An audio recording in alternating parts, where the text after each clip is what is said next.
Hi ನಮಸ್ತೆ ಎಲ್ಲರಿಗೂ ಎಸ್ಪೇಸ್ media ಚಾನಲಿನ ಮತ್ತೊಂದು ವಿಡಿಯೋಗೆ ಸ್ವಾಗತ ಸುಸ್ವಾಗತ. ಸ್ನೇಹಿತರೆ, ಎಲ್ಲರೂ ಹೇಗಿದ್ದೀರಾ? ಎಲ್ಲರೂ ಚೆನ್ನಾಗಿದ್ದೀರಾ ಅಂದ್ಕೊಂಡಿದ್ದೀನಿ. ನಾನು ಕೂಡ ತುಂಬಾ ಚೆನ್ನಾಗಿದ್ದೀನಿ.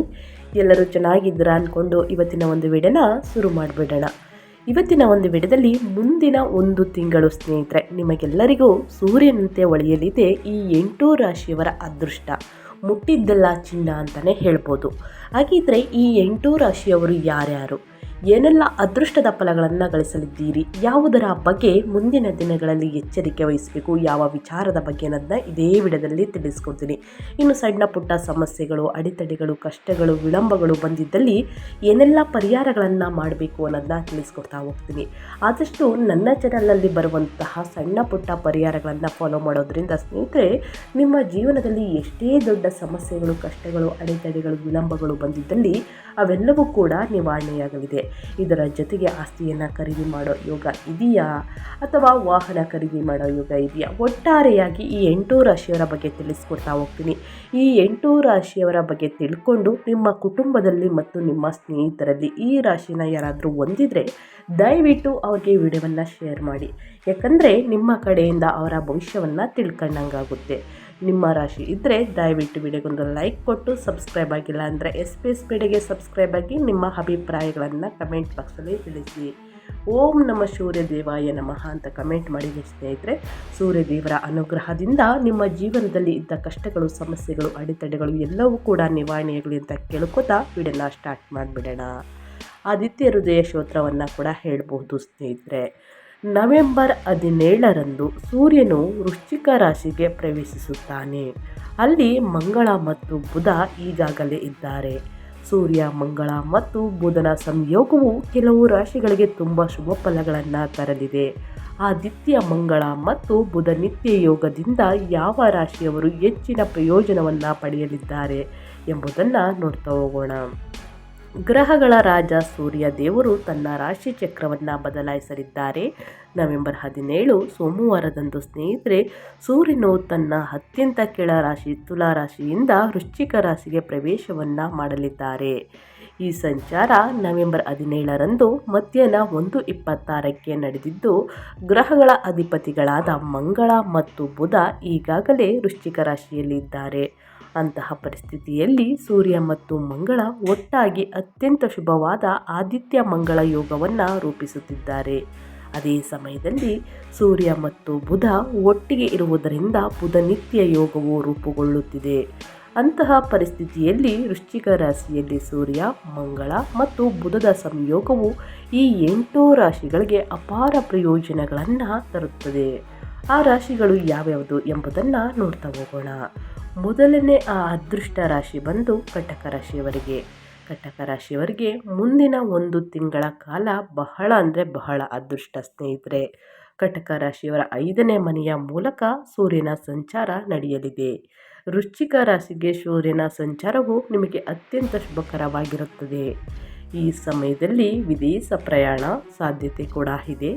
ವೃತ್ತಿಗೆ ಸಂಬಂಧಿಸಿದ ಪ್ರಯಾಣವು ಫಲಪ್ರದವಾಗುತ್ತದೆ. ಸೂರ್ಯನು ಸಂಚಾರದ ಪ್ರಭಾವವು ಬಹಳಷ್ಟು ಹಣವನ್ನು ಗಳಿಸುವ ಅವಕಾಶಗಳನ್ನು ಒದಗಿಸುತ್ತದೆ. ಇದು ನಿಮ್ಮ ಆರ್ಥಿಕ ಪರಿಸ್ಥಿತಿಯನ್ನು ಗಮನಾರ್ಹವಾಗಿ ಸುಧಾರಿಸುತ್ತದೆ. ಜೂಟಾಟದಲ್ಲಿ ನಿಮ್ಮ ಆಸಕ್ತಿ ಹೆಚ್ಚಾಗಬಹುದು ಸ್ನೇಹಿತರೆ. ಆಸ್ತಿ ವೃದ್ಧಿಯಾಗಲಿದೆ ಅಂತಲೇ ಹೇಳ್ಬೋದು. ಧನ ಸಂಪತ್ತು ದುಪ್ಪಟ್ಟಾಗಲಿದೆ. ಅನಗತ್ಯ ಖರ್ಚುಗಳಿಂದ ಆದಷ್ಟು ದೂರವಿರಿ ಸ್ನೇಹಿತರೆ. ಕೊನೆಯಲ್ಲಿ ಏನೆಲ್ಲ ಪರಿಹಾರಗಳನ್ನು ಮಾಡಬೇಕು ಅನ್ನೋದನ್ನ ತಿಳಿಸ್ಕೊಡ್ತೀನಿ. ತಪ್ಪದೆ ಈ ಪರಿಹಾರವನ್ನು ಮಾಡುವುದರಿಂದ ಜೀವನದಲ್ಲಿ ಇದ್ದ ಕಷ್ಟಗಳು, ಸಮಸ್ಯೆಗಳು ಕಟಕ ರಾಶಿಯವರಿಗೆ ಎಲ್ಲವೂ ಕೂಡ ನಿವಾರಣೆಯಾಗಲಿದೆ. ಇನ್ನು ಮುಂದಿನ ಅದೃಷ್ಟ ರಾಶಿಯವರ ಬಗ್ಗೆ ಹೇಳೋದಾದರೆ ಮಕರ ರಾಶಿಯವರಿಗೆ. ಮಕರ ರಾಶಿಯವರು ಕೂಡ ಏನೆಲ್ಲ ಅದೃಷ್ಟದ ಫಲಗಳನ್ನು ಗಳಿಸಲಿದ್ದೀರಿ, ಯಾವುದರ ಬಗ್ಗೆ ಮಕರ ರಾಶಿಯವರು ಎಚ್ಚರಿಕೆ ವಹಿಸಬೇಕು ಅನ್ನೋದನ್ನ ನೋಡ್ತಾ ಹೋಗೋಣ. ಮಕರ ರಾಶಿಯವರಿಗೆ ವೃಶ್ಚಿಕ ರಾಶಿಯಲ್ಲಿ ಸೂರ್ಯನ ಸಂಚಾರವು ಮಕರ ರಾಶಿಯ 11ನೇ ಮನೆಯಲ್ಲಿ ನಡೆಯುತ್ತಿದೆ ಸ್ನೇಹಿತರೆ. ಈ ಸಮಯದಲ್ಲಿ ನೀವು ಅನಿರೀಕ್ಷಿತ ಆರ್ಥಿಕ ಲಾಭಗಳನ್ನು ಅನುಭವಿಸಬಹುದು. ಇದು ನಿಮ್ಮ ಆರ್ಥಿಕ ಸ್ಥಿತಿಯನ್ನು ಬಲಪಡಿಸುತ್ತದೆ. ನಿಮ್ಮ ವೃತ್ತಿ ಜೀವನದಲ್ಲಿಯೂ ಕೂಡ ನೀವು ಯಶಸ್ಸನ್ನು ಅನುಭವಿಸಲಿದ್ದೀರಿ. ಮತ್ತು ನಿಮ್ಮ ಉದ್ಯೋಗದಿಂದ ಅನಿರೀಕ್ಷಿತ ಲಾಭಗಳು ಸಿಗಬಹುದು. ಸೂರ್ಯನ ಸಂಚಾರದ ಪ್ರಭಾವದಿಂದಾಗಿ ಒಂದು ಪ್ರಮುಖ ಒಪ್ಪಂದವು ಅನಿರೀಕ್ಷಿತವಾಗಿ ಅಂತಿಮಗೊಳ್ಳಬಹುದು. ನಿಮ್ಮ ಸಂಗಾತಿಯೊಂದಿಗಿನ ನಿಮ್ಮ ಸಂಬಂಧವು ಸೌಹಾರ್ದಯುತವಾಗಿರುತ್ತದೆ ಸ್ನೇಹಿತರೆ. ಸಣ್ಣ ಪುಟ್ಟ ಮನಸ್ತಾಪ ಬಂದಿದ್ದಲ್ಲಿ ಸ್ನೇಹಿತರೆ ಅಲ್ಲೇ ಕೂತು ಮಾತನಾಡಿ ಬಗೆಹರಿಸುವುದು ಉತ್ತಮ. ಈ ರಾಶಿಯವರು ಸ್ನೇಹಿತರೆ, ಮಕರ ರಾಶಿಯವರಿಗೆ ಸಾಕಷ್ಟು ಧನವೃದ್ಧಿ ಆಗಿರುವ ಕಾರಣ ಏನೆಲ್ಲ ಪರಿಹಾರವನ್ನು ಮಾಡಬೇಕು ಅನ್ನೋದು ಕೂಡ ತಿಳಿಸ್ಕೊಡ್ತೀನಿ. ಇನ್ನು ಸಣ್ಣ ಪುಟ್ಟ ಸಮಸ್ಯೆಗಳು ಬಂದಿದ್ದಲ್ಲಿ ಈ ಪರಿಹಾರವನ್ನು ಮಾಡುವುದರಿಂದ ಎಲ್ಲವೂ ಕೂಡ ನಿವಾರಣೆಯಾಗಲಿದೆ. ಇನ್ನು ಮುಂದಿನ ರಾಶಿಯವರ ಬಗ್ಗೆ ಹೇಳೋದಾದರೆ ಸಿಂಹರಾಶಿಯವರು ಕೂಡ ಸೂರ್ಯನ ಸಂಚಾರದ ಸಮಯದಲ್ಲಿ ಮುಂದಿನ ಒಂದು ತಿಂಗಳು ಸಿಂಹರಾಶಿಯವರು ಏನೆಲ್ಲ ಅದೃಷ್ಟದ ಫಲಗಳನ್ನು ಗಳಿಸಲಿದ್ದೀರಿ, ಯಾವುದರ ಬಗ್ಗೆ ಎಚ್ಚರಿಕೆ ವಹಿಸಬೇಕು ಅನ್ನೋದನ್ನ ನೋಡ್ತಾ ಹೋಗೋಣ. ಸೂರ್ಯನು ಸಿಂಹರಾಶಿಯ 4ನೇ ಮನೆಯಲ್ಲಿ ಸಾಗಲಿದ್ದಾರೆ. ಈ ಸಂಚಾರವು ನಿಮ್ಮ ಜೀವನದಲ್ಲಿ ಸುಖ ಮತ್ತು ಐಷಾರಾಮಿಗಳ ಸುರಿಮಳೆಯನ್ನು ಸ್ನೇಹಿತರೆ ತರುತ್ತದೆ. ಆಸ್ತಿ, ವಾಹನ, ಪ್ರಾಪರ್ಟಿಯನ್ನು ಖರೀದಿ ಮಾಡೋ ಆಸೆ ನಿಮ್ಮಲ್ಲಿದ್ದರೆ ದಯವಿಟ್ಟು ಖರೀದಿ ಮಾಡ್ಬೋದು. ಮುಂದಿನ ಒಂದು ತಿಂಗಳ ತನಕ ದಿನಗಳು ತುಂಬಾ ಉತ್ತಮವಾಗಿದೆ ಅಂತಲೇ ಹೇಳ್ಬೋದು ಸಿಂಹರಾಶಿಯವರಿಗೆ. ಈ ಸಮಯವು ನಿಮ್ಮ ವೃತ್ತಿ ಜೀವನದ ದೃಷ್ಟಿಯಿಂದಲೂ ನಿಮಗೆ ಉತ್ತಮ ಸಮಯವಾಗಿರುತ್ತದೆ. ಸಿಂಹರಾಶಿಯವರಿಗೆ ಕೆಲಸದಲ್ಲಿ ಬಡ್ತಿ ಸಿಗುವ ಸಾಧ್ಯತೆ ಇದೆ. ಈ ಸಮಯದಲ್ಲಿ ಹಣ ಗಳಿಸಲು ಹಲವು ಅವಕಾಶಗಳು ಸಿಗಲಿವೆ. ಕುಟುಂಬ ವ್ಯವಹಾರವು ಉತ್ತಮ ಲಾಭವನ್ನು ಗಳಿಸಬಹುದು. ನಿಮ್ಮ ಸಂಗಾತಿಯೊಂದಿಗಿನ ನಿಮ್ಮ ಸಂಬಂಧವು ಆಹ್ಲಾದಕರವಾಗಿರುತ್ತದೆ ಸ್ನೇಹಿತರೆ. ಮಕ್ಕಳಿಂದ ಸಿಹಿ ಸುದ್ದಿ ಸಿಗಲಿದೆ. ಮಕ್ಕಳ ಅಧ್ಯಯನದ ಕಡೆ ಸ್ವಲ್ಪ ಗಮನ ಹರಿಸಿ ಅಂತ ಹೇಳ್ತಾ ಸಿಂಹರಾಶಿಯವರಿಗೆ ಇನ್ನು ಮುಂದಿನ ರಾಶಿಯವರ ಬಗ್ಗೆ ಹೇಳೋದಾದರೆ ವೃಶ್ಚಿಕ ರಾಶಿಯವರು ಏನೆಲ್ಲ ಅದೃಷ್ಟದ ಫಲಗಳನ್ನು ಗಳಿಸಲಿದ್ದೀರಿ, ಯಾವುದರ ಬಗ್ಗೆ ವೃಶ್ಚಿಕ ರಾಶಿಯವರು ಎಚ್ಚರಿಕೆ ವಹಿಸಬೇಕು ಅನ್ನೋದನ್ನ ನೋಡ್ತಾ ಹೋಗೋಣ. ವೃಶ್ಚಿಕ ರಾಶಿಯವರಿಗೆ ಸೂರ್ಯನ ಸಂಚಾರವು ಸಾಕಷ್ಟು ಬದಲಾವಣೆಯನ್ನು ತರಬಹುದು. ವೃಶ್ಚಿಕ ಲಗ್ನದ ಮೊದಲ ಮನೆಯಲ್ಲಿ ಸ್ನೇಹಿತರೆ ಸೂರ್ಯನ ಸಂಚಾರ ನಡೆಯಲಿದೆ. ಈ ಸಮಯದಲ್ಲಿ ನೀವು ಪ್ರಯಾಣ ಮಾಡಬೇಕಾಗಬಹುದು. ಇದು ಆದಾಯಕ್ಕಾಗಿ ಹೊಸ ಅವಕಾಶಗಳನ್ನು ತೆರೆಯುತ್ತದೆ. ವೃಶ್ಚಿಕ ರಾಶಿಯವರು ಕೆಲಸದಲ್ಲಿ ತುಂಬ ಕಾರ್ಯನಿರತರಾಗಿರುತ್ತಾರೆ. ಸೂರ್ಯನ ಸಂಚಾರದ ಸಮಯದಲ್ಲಿ ಕೆಲಸದಲ್ಲಿ ಬಡ್ತಿಯ ಸಾಧ್ಯತೆಗಳಿವೆ. ಆರ್ಥಿಕವಾಗಿ ಈ ಸಮಯ ನಿಮಗೆ ಶುಭವಾಗಿರುತ್ತದೆ. ನಿಮ್ಮ ಆದಾಯವನ್ನು ಹೆಚ್ಚಿಸುವುದರಿಂದ ನಿಮ್ಮ ಜೀವನಕ್ಕೆ ಸಮೃದ್ಧಿ ಬರುತ್ತದೆ ಸ್ನೇಹಿತರೆ. ಧನ ಲಾಭ ಕಟ್ಟಿಟ್ಟ ಬುತ್ತಿ ಅಂತಲೇ ಹೇಳ್ಬೋದು ಈ ರಾಶಿಯವರಿಗೆ. ವೃಶ್ಚಿಕ ರಾಶಿಯವರಿಗೆ ಸೂರ್ಯನ ಸಂಚಾರದಿಂದ ಸಾಕಷ್ಟು ಅದೃಷ್ಟವನ್ನು ನೋಡಲಿದ್ದೀರಿ. ವೃಶ್ಚಿಕ ರಾಶಿಯವರು ಲಗ್ನದ ಮೊದಲನೇ ಮನೆಯಲ್ಲಿ ಸೂರ್ಯನ ಸಂಚಾರ ಇರುವುದರಿಂದ ಸ್ನೇಹಿತರೆ ವೃಶ್ಚಿಕ ರಾಶಿಯವರು ಯಾರೂ ಕೂಡ ಇನ್ನೂ ಮದುವೆಯಾಗಿಲ್ಲ, ಅವರಿಗೆ ಕಂಕಣ ಭಾಗ್ಯ ಕೂಡಿ ಬಂದಿದೆ ಅಂತಲೇ ಹೇಳ್ಬೋದು. ಮದುವೆ ಪ್ರಸ್ತಾಪಗಳು ಮನೆಯಲ್ಲಿ ನಡೆಯಲಿದೆ ಸ್ನೇಹಿತರೆ. ಇನ್ನು ಮುಂದಿನ ರಾಶಿಯವರ ಬಗ್ಗೆ ಹೇಳೋದಾದರೆ ವೃಷಭ ರಾಶಿಯವರು ಏನೆಲ್ಲ ಅದೃಷ್ಟದ ಫಲಗಳನ್ನು ಗಳಿಸಲಿದ್ದೀರಿ, ಯಾವುದರ ಬಗ್ಗೆ ಎಚ್ಚರಿಕೆ ವಹಿಸಬೇಕು ಅನ್ನೋದನ್ನ ನೋಡ್ತಾ ಹೋಗೋಣ. ವೃಷಭ ರಾಶಿಯ ಜನರಿಗೆ ಸೂರ್ಯನ ಸಂಚಾರವು ಅತ್ಯಂತ ಶುಭಕರವಾಗಿರುತ್ತದೆ. ಸೂರ್ಯನು ವೃಶ್ಚಿಕ ರಾಶಿಯ 7ನೇ ಮನೆಯ ಮೂಲಕ ಸಾಗುತ್ತಾರೆ. ಈ ಅವಧಿಯಲ್ಲಿ ದೀರ್ಘಕಾಲದಿಂದ ಬಾಕಿ ಉಳಿದಿರುವಂತಹ ಕೆಲಸಗಳು ಪೂರ್ಣಗೊಳ್ಳುತ್ತವೆ. ವೃಷಭ ರಾಶಿಯವರಿಗೆ ಅದೃಷ್ಟದ ಸಂಪೂರ್ಣ ಬೆಂಬಲದೊಂದಿಗೆ ನೀವು ಆರ್ಥಿಕ ಲಾಭಕ್ಕಾಗಿ ಹೊಸ ಅವಕಾಶಗಳನ್ನು ಪಡೆಯುತ್ತೀರಿ. ಆದಿತ್ಯ ಮಂಗಳ ಯೋಗದ ಪ್ರಭಾವವು ಹಠಾತ್ ಆರ್ಥಿಕ ಲಾಭವನ್ನು ಸೃಷ್ಟಿಸುವ ಸಾಧ್ಯತೆ ಇದೆ. ಉದ್ಯಮಿಗಳು ಸಹ ಪ್ರಯೋಜನವನ್ನು ಪಡೆಯಬಹುದು ಸ್ನೇಹಿತರೆ.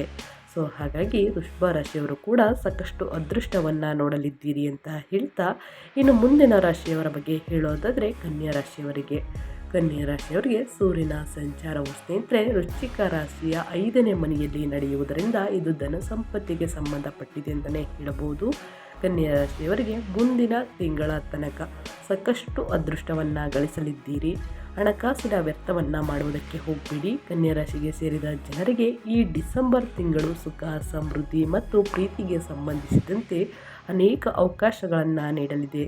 ಈ ಅವಧಿಯಲ್ಲಿ ನಿಮ್ಮ ವೈವಾಹಿಕ ಜೀವನದಲ್ಲಿ ಉತ್ತಮ ಸಾಮರಸ್ಯವಿರುವುದು ಮತ್ತು ಕುಟುಂಬದ ಸಂಬಂಧಗಳಲ್ಲಿ ಸಾಕಷ್ಟು ಮಾಧುರ್ಯವಿರಲಿದೆ.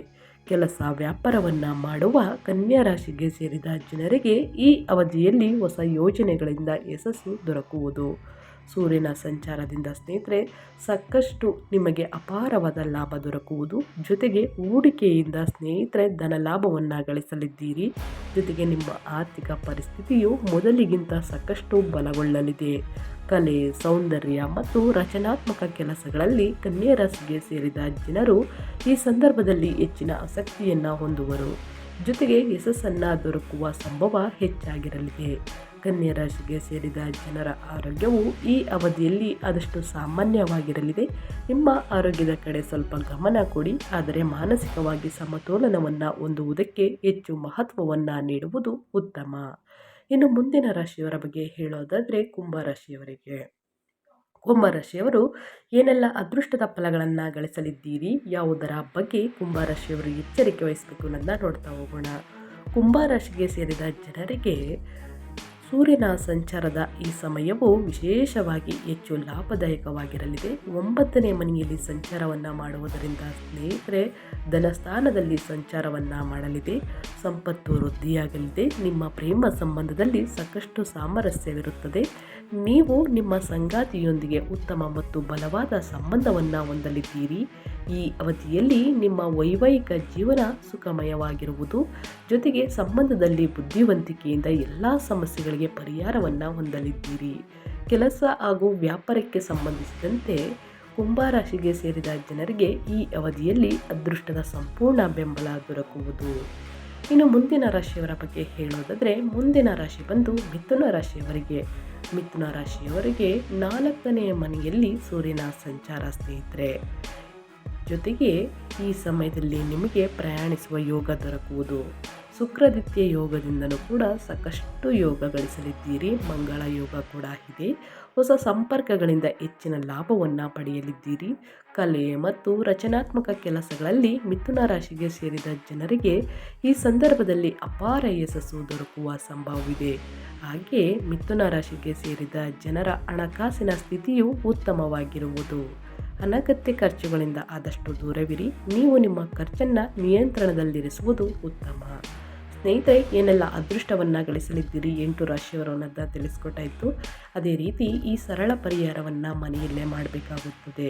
ಪ್ರತಿ ಭಾನುವಾರ ಸೂರ್ಯ ದೇವರಿಗೆ ಸ್ನೇಹಿತರೆ ಆದಿತ್ಯ ಹೃದಯ ಸ್ತೋತ್ರವನ್ನು ಹೇಳುತ್ತಾ ಸೂರ್ಯದೇವರಿಗೆ ಅಗ್ರ್ಯವನ್ನು ನೀಡಿ ನೀರಿನಲ್ಲಿ ಸ್ವಲ್ಪ ಬೆಲ್ಲವನ್ನು ಮಿಕ್ಸ್ ಮಾಡಿ ಸ್ನೇಹಿತರೆ ಅಗ್ರ್ಯವನ್ನು ನೀಡುವಾಗ ಆದಿತ್ಯ ಹೃದಯ ಸ್ತೋತ್ರವನ್ನು 9 ಬಾರಿ 11 ಬಾರಿ ಪಠಿಸುವುದು ಬಹಳ ಮುಖ್ಯ. ಈ ರೀತಿ ಮಾಡುವುದರಿಂದ ವ್ಯಾಪಾರದಲ್ಲಿ, ವ್ಯವಹಾರದಲ್ಲಿ, ನಿಮ್ಮ ಆರೋಗ್ಯದಲ್ಲಿ, ಹಣಕಾಸಿನಲ್ಲಿ ಯಾವುದೇ ಪ್ರಾಬ್ಲಮ್ ಬರುವುದಿಲ್ಲ. ಸಮಸ್ಯೆಗಳು ಇದ್ದಲ್ಲಿ ಎಲ್ಲವೂ ಕೂಡ ನಿವಾರಣೆಯಾಗಲಿದೆ. ಸೊ ಹಾಗಾಗಿ ತಪ್ಪದೆ ಈ ಪರಿಹಾರವನ್ನು ಮಾಡಿ ಅಂತ ಹೇಳ್ತಾ ನಾನು ವಿಡಿಯೋನ ಎಂಡ್ ಮಾಡ್ತಾ ಇದ್ದೀನಿ. ಇವತ್ತಿನ ಒಂದು ವಿಡಿಯೋದಲ್ಲಿ ಒಳ್ಳೆಯ ಮಾಹಿತಿ ಸಿಕ್ಕಿದ್ದಲ್ಲಿ, ಈ ವಿಡಿಯೋ ಯೂಸ್ಫುಲ್ ಅನಿಸಿದ್ದಲ್ಲಿ ವಿಡಿಯೋಗೆ ಲೈಕ್ ಮಾಡೋದನ್ನ ಮರೆತಿದ್ದೀರಾ, ಲೈಕ್ ಮಾಡಿ. ಸಬ್ಸ್ಕ್ರೈಬ್ ಆಗಿಲ್ಲ ಅಂದರೆ ಎಸ್ ಮೀಡಿಯಾಗೆ ಸಬ್ಸ್ಕ್ರೈಬ್ ಆಗಿ ನಿಮ್ಮ ಅಭಿಪ್ರಾಯಗಳನ್ನು ಕಮೆಂಟ್ ಬಾಕ್ಸಲ್ಲಿ ತಿಳಿಸಿ. ಯಾರೆಲ್ಲ ಸಬ್ಸ್ಕ್ರೈಬ್ ಮಾಡ್ಕೊಂಡಿದ್ದೀರಾ ಅವರಿಗೆ ಥ್ಯಾಂಕ್ ಯು ಸೋ ಮಚ್ ಅಂತ ಹೇಳ್ತಾ ಮತ್ತೊಂದು ವಿಡಿಯೋದಲ್ಲಿ